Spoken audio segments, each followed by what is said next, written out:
Hi, I'm Kim, and you're watching Kim Wilson TV. My channel is dedicated to helping victims of narcissistic abuse get free and stay free. Today's video is a little bit different. We've talked about so many aspects of narcissistic abuse, and we've talked about healing. But one thing we've not talked about, and this is something that comes up when I'm talking to you guys on the phone and through emails, is this question. Now what? Once you've educated yourself, once you have a fairly clear picture of what's happened to you, how you can address healing, what next? I mean, where do you go from here? I know a lot of people have had their careers destroyed. I know a lot of people are in tremendous financial trouble as a result of the abuse, but I believe there's a solution to that, a way that we can move forward and we can start to restore our faith in humanity, our trust in people. We can restore ourselves as outgoing, sociable people without having to feel the need to self-isolate. Now, when I think about some of the safest places I've been, I will say that I am an artist and I am a crafter, and I certainly am not a kit crafter. I create everything by hand.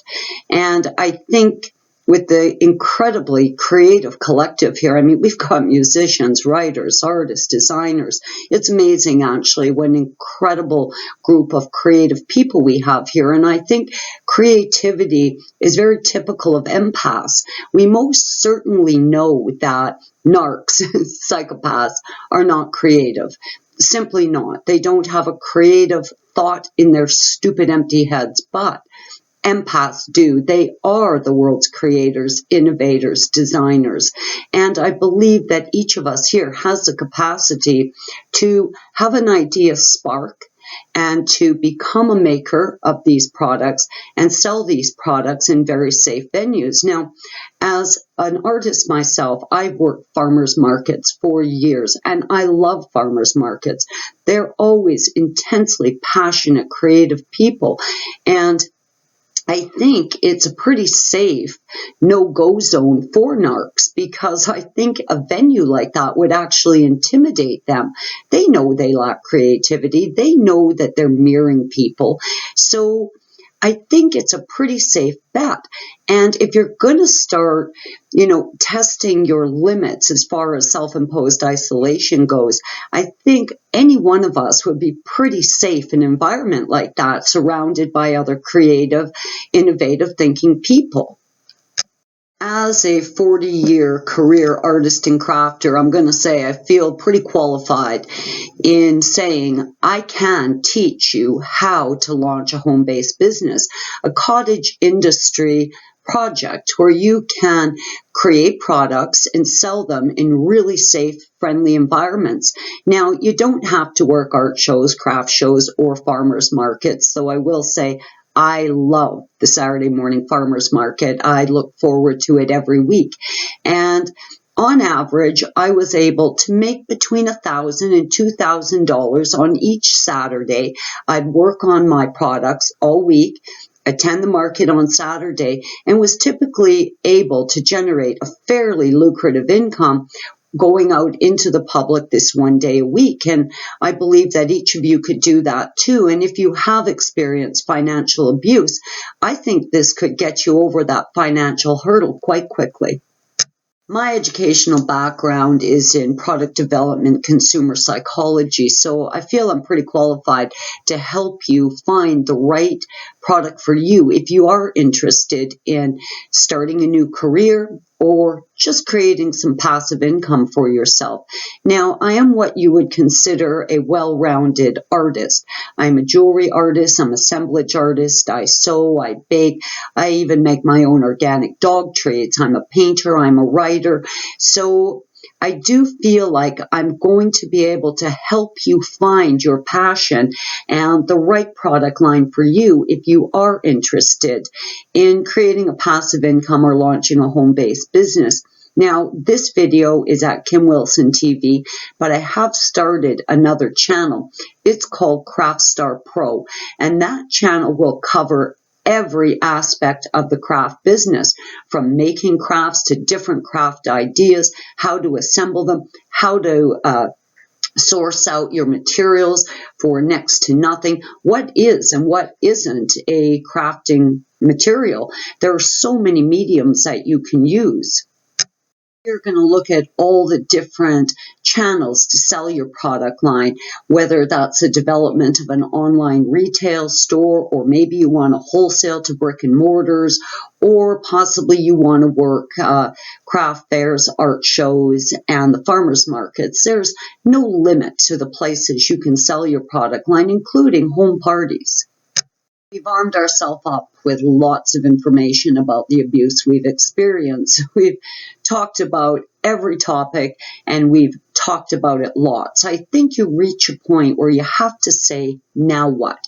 How do I move on from here? How do I find a safe outlet to re-socialize, begin to trust people again, incorporate myself into the mainstream? And I think crafting is a great narc-free environment for that. Though I'm going to continue with Kim Wilson TV as it is my love and my passion, my new channel, Craftstar Pro, is really that next step. Now what? How do I start to reassociate myself with other people? How do I reconnect with society? How do I generate more revenue for myself and my family? How do I do something that really reflects me as an individual? My new channel, Craftstar Pro, is really in the early stages of development, but once I'm ready to launch that channel, I hope you guys will check it out, because it will be an ongoing school, a place for education, a place where you can learn how you can best express yourself and make money while you're doing it. Now, of course, the whole idea of starting a home-based business can be daunting, but we are going to strip this down to absolutely the fastest, most inexpensive, most productive way we can do it. So I'd love to hear your thoughts on this. I'd really like to know if this idea is of interest to any of you. The time I spent with Trevor certainly cost me dearly, but one of the things it really took from me was my creativity, was my love of crafts and art and design and style. Everything was gone. In fact, I had just been reduced to nothing. So for me, it's really important to get back into crafting and the whole art world, because I find it very comforting, and I find the people to be delightful and inspirational, and their innovation certainly motivates me, and I hope it would motivate you as well if you are interested in this sort of thing. Now, of course, the time I spent with Trevor pretty much incapacitated me financially and left me pretty broke. So I think this is a great step for me and for you, and it's something we can do together. And this is something that I hope will help me lead to a better financial situation as well. There are millions of fabulous mediums and craft ideas. But in addition to that, we're going to discuss marketing, branding, how to source out materials, where best to sell these things, how to create low cost, really effective, really high style display equipment, display cards, how to price your work, who to get in touch with if you want to wholesale. We're going to talk about all of it. Some days I sit here thinking, oh great, we're all experts on abuse. We're all experts on narcissism. I want to be an expert again on something else, something that I'm passionate about, something that's creative, something that fulfills a purpose, something that makes someone else happy, because people truly do delight in buying handmade items. But now, guys, it's up to you. I need to hear your thoughts on this. Is this something that would interest you? Would you tune in to see my new channel, Craftstar Pro? Now, I'm really dependent on you guys to be my guide with this new channel. If this is of no interest to you, I'm not going to bother, and we'll just continue as we are. But I really do want to explore what the next step is. Where do we go from here? And I think this might be a fun way to do it. I'm Kim. You're watching Kim Wilson TV. I hope you guys are having a really creative, narc-free day. Please leave a comment.